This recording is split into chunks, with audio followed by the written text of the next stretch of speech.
You are listening to CPA Career Path podcast with Rosie Flaherty, a CPA and MSA.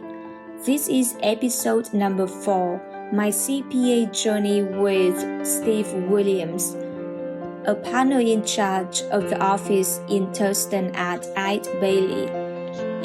For anyone who hasn't listened to the episode number 3, I have Steve introduce himself again. Hi, Rosie. I'm Steve Williams. I'm a partner here in charge of the office in Tustin for Eide Bailey. You go through so many years in being as a CPA.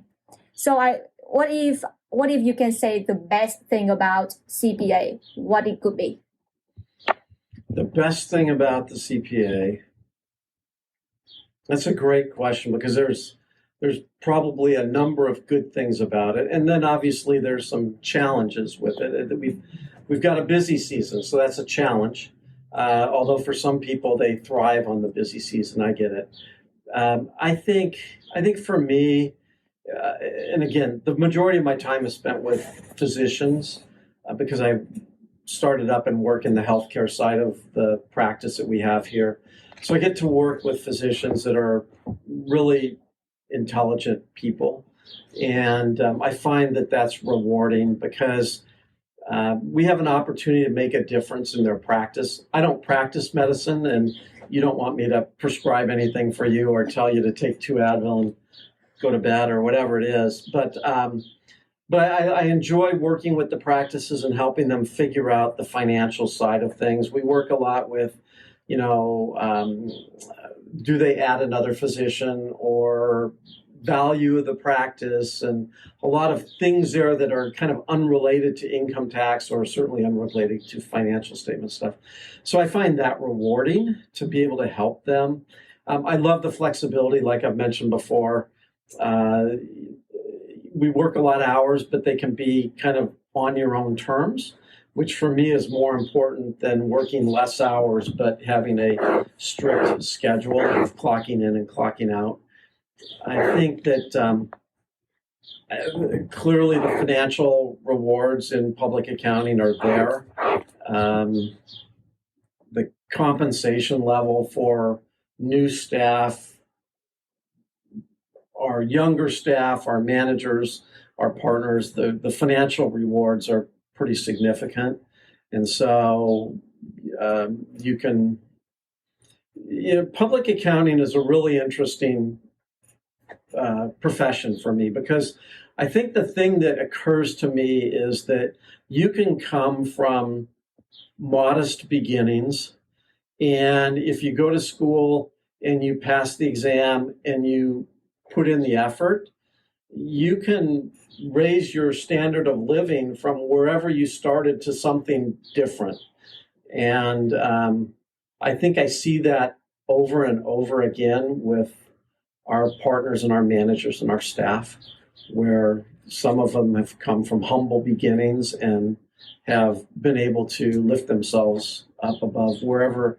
I mean, if you talk to most partners, I'm going to guess in today's CPA firms, you're going to find that most of them never dreamed that they would get the financial rewards that they're getting today. Yes, I like the answer. It seems like a very bright future ahead of me. I hope so. So you mentioned about the best thing. How about the most challenging as being a CPA?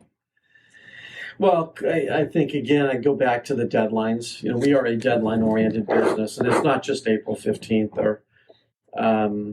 There's quite a number of deadlines that we're up against. And even in the audit world, you've got deadlines placed upon you by financial institutions that want the financial statements out by a certain period of time. So that can be stressful, particularly leading up to deadlines.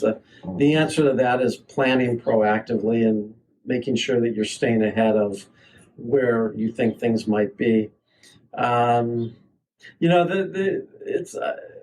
We all from time to time have difficult clients.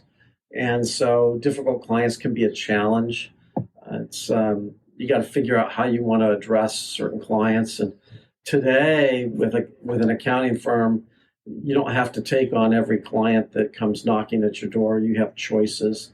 So you have the ability then to say no to certain clients and suggest that they might be better served somewhere else. But those can be stressful conversations. Or, if there's a mistake on an income tax return, how do you communicate that to a client in a way that you let the client know that you're sorry, but you care about them, and everybody makes mistakes and that. So some of those conversations can be difficult.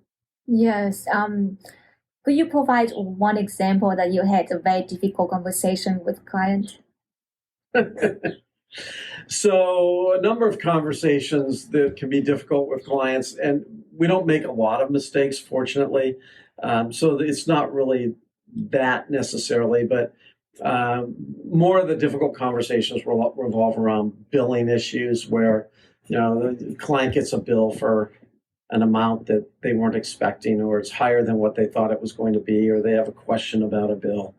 And it's really quite interesting because particularly in today's environment where you've got a 9% rate of inflation, everybody's bills everywhere are going up, and accounting fees are going to go up as well. But everything's going up. But those sometimes can hit certain hot buttons for clients. And it's interesting because the clients, it's not that they don't have the resources to pay in most cases. Sometimes they don't understand. Sometimes they don't understand the extra work that might have been done, either on a tax return or some planning engagements that you might have done. I remember going to a practice management course early on in my career, and the instructor's comments were, after you do your billing, if you don't get 5 calls of clients that are suggesting that you might have billed them too much, he said his point was you didn't bill enough. So you should bill and expect clients to not like the bills sometimes. But we're CPAs. We don't like the conflict. We don't like to deal with that. So our tendency is to not bill enough because we don't want the calls. But the reality is that we provide a lot of value to clients, and our partners and managers who do the billing need to think about that when they send out the bills.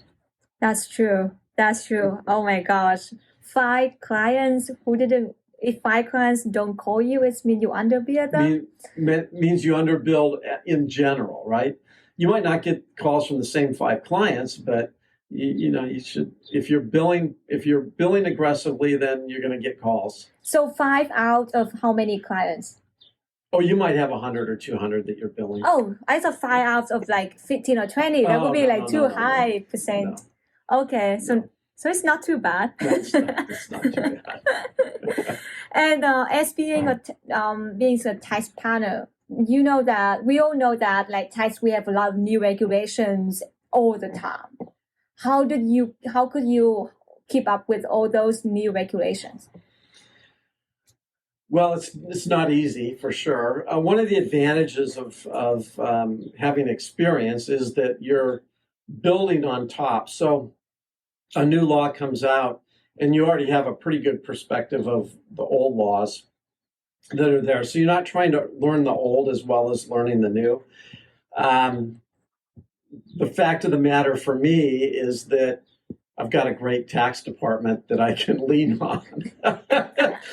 At the place where I am in my career, I know about the new laws, and some of them I will dig deeper in than others. But there are certain areas where I will rely on our expertise with our tax staff here to fill in the details and get it right. Okay. But I know generally how it should come out. Yes, and so because you have been in accounting for so many years, you can see the change in accounting over time. And how do you think about all those changes? You think is that for better, or is like challenging, or is like not as good as you would expect? So I mentioned that when I first joined the firm, I was able to do audits and accounting and tax and all that stuff. I did pension returns in my early years. I can't imagine trying to be a sole practitioner today or in a very small firm, trying to do it all. There's way more coming at you today than there was when I first got into public accounting, both on the tax side and on the audit side. And so to be an expert in all of that, it just seems like it's overwhelming. I get it that there are people out there that do that. Even within our practice, we've got people that specialize in partnerships and specialize in S corps and specialize in individuals and specialize in audits or reviews and then you get into industries. We've got real estate, and we've got healthcare, and we've got construction, and we've got high income, high net worth folks. And so it's really hard, I think, in today's world to really be an expert at everything. And so one of the things that our firm is talking about, certainly at the partner level, but it'll go down to the manager level as well, is you need to be really good in something.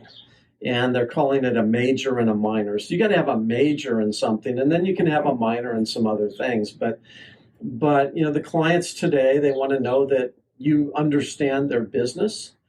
And so, whereas when I joined the firm, you could be a generalist and you could know a little bit about a lot of things, and you're going to be right most of the time or all the time. Today, I think it's just harder. I think the world is more complex, certainly today, than it was when I first joined public accounting. Wow. And so does that mean you have different expectations on staff? So from a staff perspective, our staff here are going to get experience in real estate and construction and healthcare and high income and a variety of different tax issues. Eventually, the staff will kind of decide what it is that they like to do. We've got people that gravitate towards real estate because they like real estate. They want to learn about real estate. Maybe they want to own rental properties. We've got a lot of clients that own rental properties. So we've got some of our staff will gravitate towards healthcare because, well, they didn't study to become a doctor, but it's a way to get into kind of being a part of that culture, if you will. And so I think that our staff are going to gravitate to different, whether it's industries or whether it's service lines. I think that our staff are going to gravitate towards areas that they enjoy. And we would prefer them to find an area that they enjoy and that they're passionate about, because then I think, we in public accounting, one of the things that I tell you this, I would have done anything to get away from doing an oral book report when I was younger. Give me a 10-page report that I could write, and I would do that. And, we've got this kind of,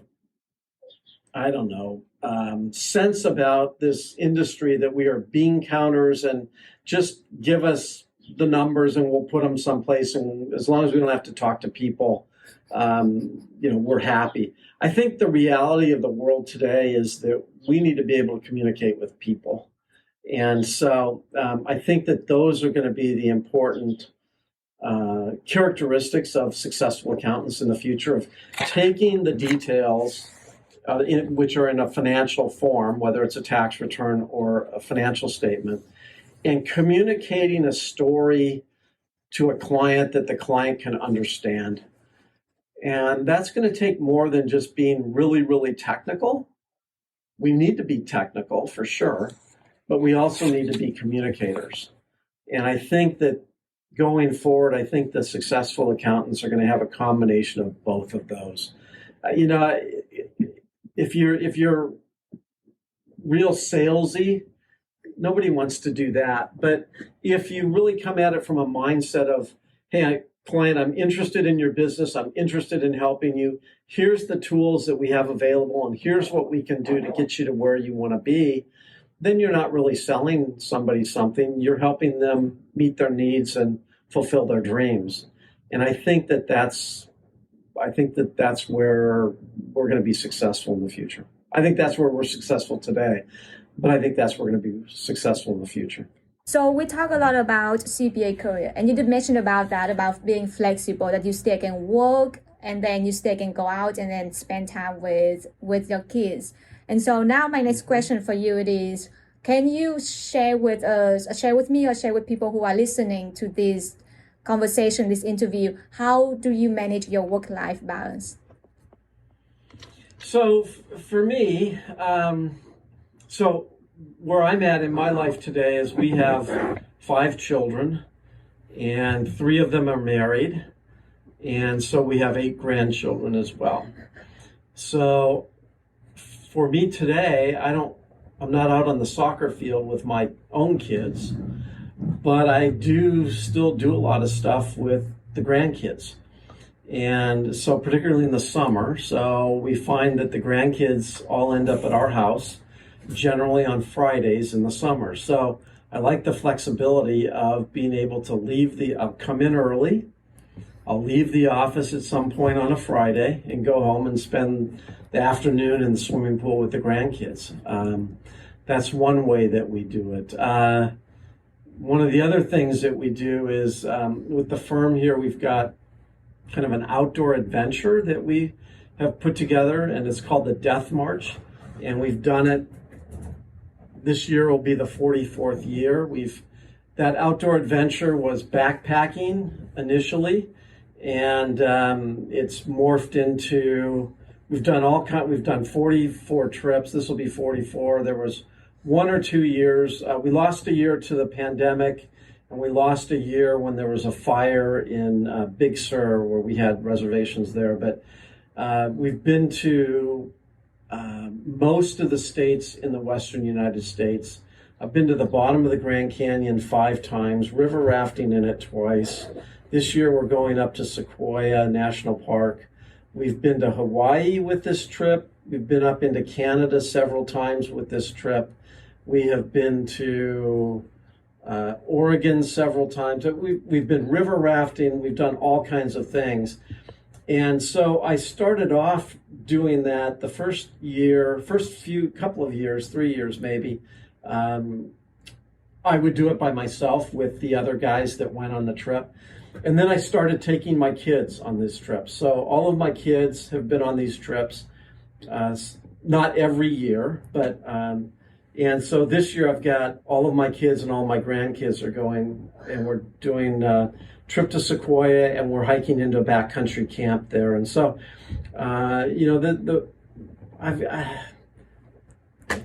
this has been a great run for me. The family time has been great. And again, it's not that I work like less hours.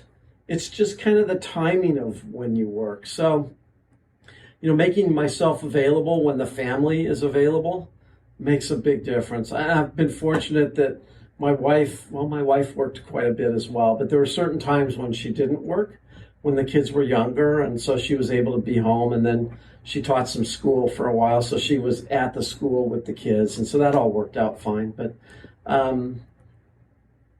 don't know. Although I will say this, none of my 5 kids wanted to go into public accounting. So I've got a kid that does computer consulting. I've got another one that owns a dance studio. I've got another one that's a school teacher, physical education school teacher, working with kids that have physical challenges. I've got another kid that her dream job is being a swim coach and that kind of stuff. And so anyway, none of them really followed in my footsteps to become a CPA. Is that because they saw you work so hard in the past and they didn't want to follow it? No, I don't think so. I think it's because they had other passions in life that they wanted to do, and it wasn't math and it wasn't accounting. At this time, you are at like the happiest level in your life because you in the panel, you have the family, you have kids and your grandkids. I want to go back when you were early 30s, when you just like still challenging at that time with finance and then with the small kids growing up. At that time, it's just more difficult. How did you balance your life at that time? Well, like I said, I was fortunate my wife didn't have to work. And the way that the firm worked at that point in time was for extra hours that you worked during busy season, then there was a bonus that the firm paid. So it wasn't built into your base comp, which is what we tend to do now. The base comp was much lower, and then there was a bonus based on kind of your efforts during busy time. So those were bonus checks that we always looked forward to kind of tide us over, if you will. But yeah, I mean, it's our kids would have been younger; they would have been in school.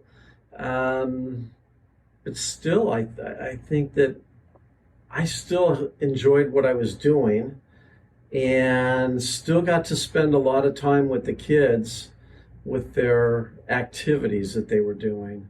Oh, even back then when they were little. Then, oh, wow. Yeah, so, yeah. So I spent a lot of time with, I coached. So that forced me to spend time with the kids. I've got a daughter that didn't play sports. She's a dancer. So she had a commitment. She did a lot of dancing. So I would drive back and forth for her dance and stuff. So there was times that you would spend with the kids even while they were doing their own activities and stuff. Help me walk through this one, because my husband and I, we are a young couple. Yes. We got a house and we just have a dog. We don't even have kids yet. Yes. And we don't feel like we don't have enough time per day. We don't have time to go out. We don't have time to do anything fun. And then we're like, how can we handle if we have kids? And we both working full-time job right now. And so help me understand, how could you and your wife, you have 5 kids? 5 kids. Yes. Going through that. Yeah, so our 5 kids are spread 20 years apart from the oldest to the youngest. So Okay. we had our first 2 children, and then we started doing foster care. And so from that point on, we have adopted 3 additional daughters. So 3 of our children are adopted. And during the time we were doing foster care, we would have had 9 children go through our home at that time. So we had our 2 kids, and then we took in other kids as well. So, here's the thing. You find a way to do it. You make time. My father told me once, he said, Steve, he said, the whole system's goofed up. He says, when you're young and you need lots of money to raise a family, you're not making quite as much money. And when you're older and the kids are out, that's when you're making your money. He says it's all backwards. Well, the fact of the matter is it is what it is, right? I mean, it just is what it is. But I think you find a way to do it. I mean, it's just like going to college and doing whatever you did. You find a way to make it happen. If it's important to you, you'll find a way. So if you want to have kids, you're going to find a way to do it, and you're going to make it happen. It's not just public accounting where we do that. It's everywhere. I mean, I've got a daughter who teaches school, and she just had she's on her 2nd kid now, 6 months old. They find a way to do it. They've got a couple of dogs and a house, and they each have a job, and they find a way to do it. I don't think we're any different being in public accounting. And I think actually we probably, because of the investment that everybody's made, I mean, okay, so you make an investment in your school, and today you've got to go 5 years to school instead of 4 years, okay? I only had to go 4. So then you're making an investment in studying for the CPA exam, and then you're all stressed out about taking the exam and whether they're going to pass it or not, right? And then for me, it was after you pass the exam, now you got to work for 2 years in a CPA firm to get your license, and you have to sign off and all of that kind of stuff. You know what? I don't know that having a family or doing the other fun stuff is any different from all that kind of stuff. I think that those characteristics that you develop along that journey, regardless of whether you're at my stage of life or your stage of life, you've made an investment. You have invested a lot of time and effort and blood, sweat, and tears and money and all of that into it. You're just going to continue to do that. But it's an investment that you're going to make for the rest of your life. because in our profession, you can't ever just check out and stop learning. Exactly. Right? I mean, we've got 40 hours every year of continuing education that we've got to keep. And so we actually end up doing more than that. So you're continually learning. You're continually growing. And challenges change. And like you alluded to before, tax laws change and all of that stuff. So to remain relevant in what we're doing, you have to continue to invest.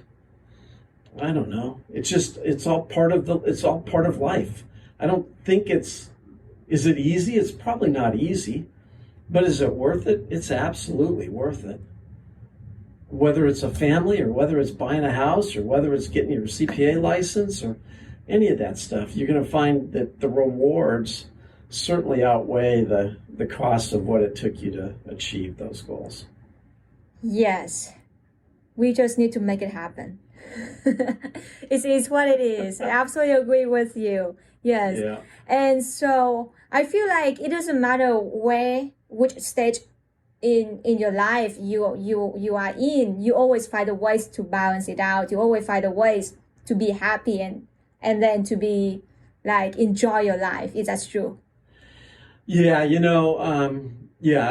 I think that's true. I think that all along it's been rewarding for me. I've enjoyed it. Happy certainly most of the time, overwhelming portion of the time. Is it without challenges? No, there's challenges in what we do, but there's challenges in life just in general. And so, you take them as they come and keep moving ahead.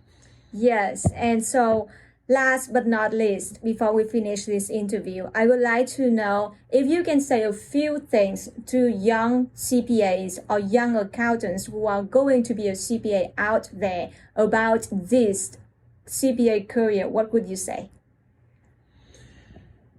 Well, I think it's a great career, as I've mentioned. I think the flexibility is good. I think the financial rewards are good. I think it allows you an opportunity to interact with a lot of really interesting people. I think that I would challenge the young people today. And again, if you think back, the last 2 years has been quite an interesting ride. And it's changed the way that not just CPAs have looked at how they do business, but everywhere. Unless you have to physically be present at your job, the remote environment we couldn't have gotten where we are today without it, right? But I think that we have to be careful with that because so much of what we do is, again, like I mentioned before, based on personal interaction. Okay, well, I would much rather talk to people face to face than on a Teams meeting. Can we do it on a Teams meeting? Absolutely. But the communication, I think, is much better when you're face to face. I think you can read the people a little bit better. We've got clients that want to be face to face. We've got clients that are happy to do it over Teams, but we've got clients that want the personal interaction.